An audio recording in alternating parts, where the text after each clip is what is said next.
Hello, today I'll be discussing administering oral, administering eye medication, eye drops, transdermal patches, and orally inhaled medications. So before we do that, I'm going to talk about medication administration kind of as a whole. So first, what we really want to make sure we're doing is when we're making sure that we have the order right, and we're comparing this to the medication administration record at least 3 times before we give it to the patient. The first time is when we're taking the drug out of the container that it's being held in, whether that's in like a Pyxis or a different sort of medication holder.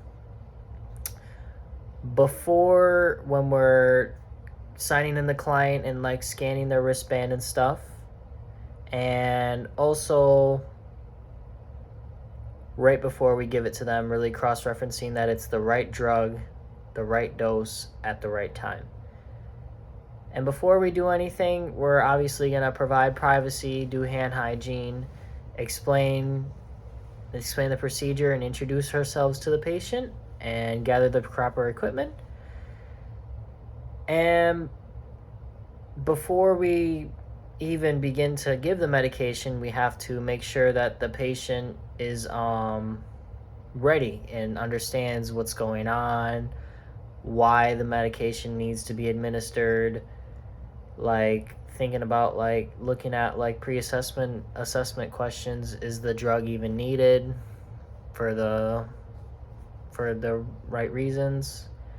And we would be following the 6 rights of drug administration, patient rights of drug administration, which is the right medication, the right dose, at the right time, with the right documentation, with the right route,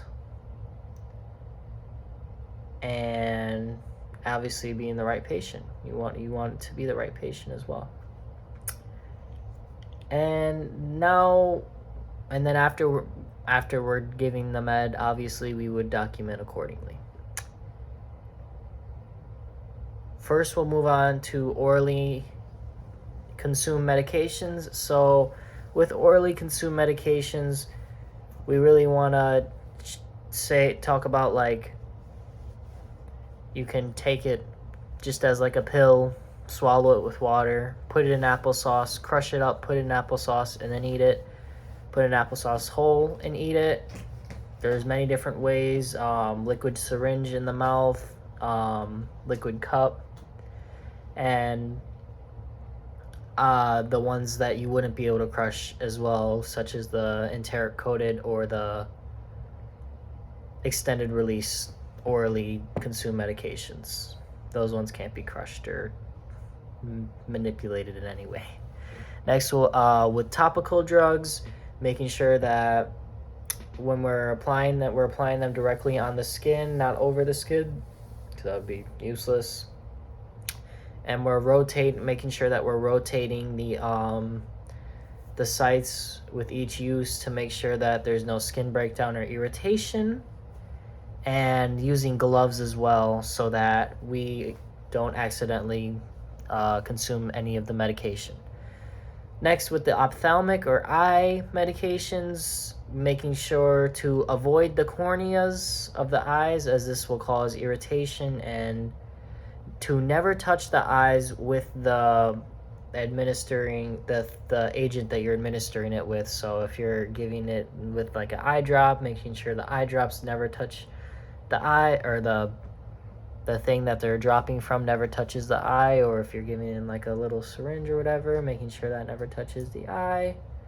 And providing pressure to the lacrimal glands as well after administration to kind of keep them in the eye so that they don't fall out of the eye, and making sure that we go from inner to outer canthula when we're administering as well. Next is otic. We really want to make sure with the ear medications to administer them at room temperature, because too hot or too cold can mess with the equilibrium inside of our ears and cause all sorts of stuff, headaches, balance issues. We want to make sure not to occlude the ear canal either. This can cause damage to the tympanic membrane or structures surrounding it. Pulling the pinna up and back for adults, for people 3 and older, and pulling it down and back for people that are less than 3 years old. And to make sure after giving the ear drops or whatever you're giving, for them to lay on their side, lay on the unaffected side for a few minutes to keep the medication inside the ear at all times.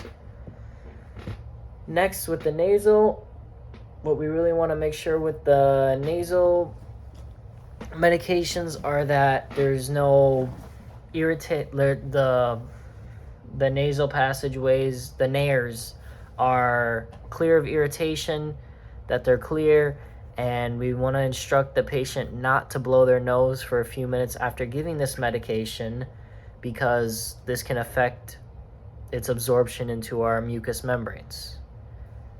Finally, with the orally inhaled, we want to make sure to use a spacer whenever we're inhaling stuff, especially in younger and older adults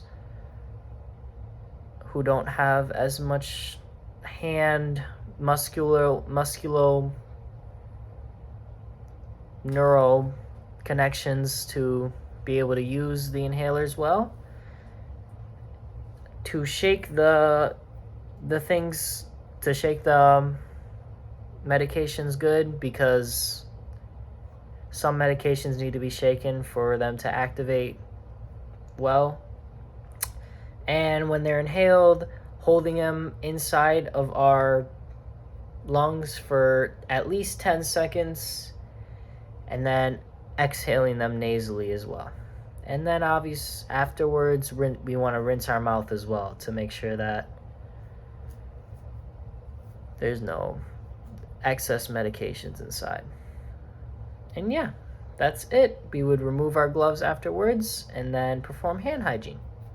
Thank you.